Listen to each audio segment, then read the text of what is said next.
আসসালামু আলাইকুম। আজকে আমরা চলে এসেছি সেই গোমস্তাপুর উপজেলার সেই মকরমপুর যে মহানন্দা নদীর উপর দিয়ে যে ওই পাশটা হচ্ছে সে মকরমপুর ঘুঁটি আর এই পাশটা হচ্ছে পিএম আইডেল কলেজ যে আছে তার এই পাশটা। তো আমরা আহ, এই এখানে একটি বাঁশের সেই সেতু রয়েছে, সেই সেতুর উপর দিয়ে সে আমরা যাব। তো আমরা আহ, যাব এবং উপভোগ করব যে আমরা যে সেতুটি দিয়ে যাচ্ছি সে কেমন অবস্থা বা আসলে কেমন লাগছে।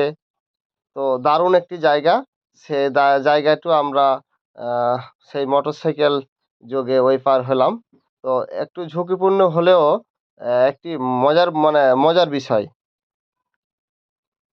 তো এই মানে যেহেতু এখানে একটি বাস কাট দিয়া মানুষ যাতায়াত করে, তো এটা যদি আমাদের যারা ঊর্ধ্বতন কর্মকর্তা আছে, এখানে একটি যদি ব্রিজ তৈরি হয় তাহলে অনেক মানুষের উপকারও হবে।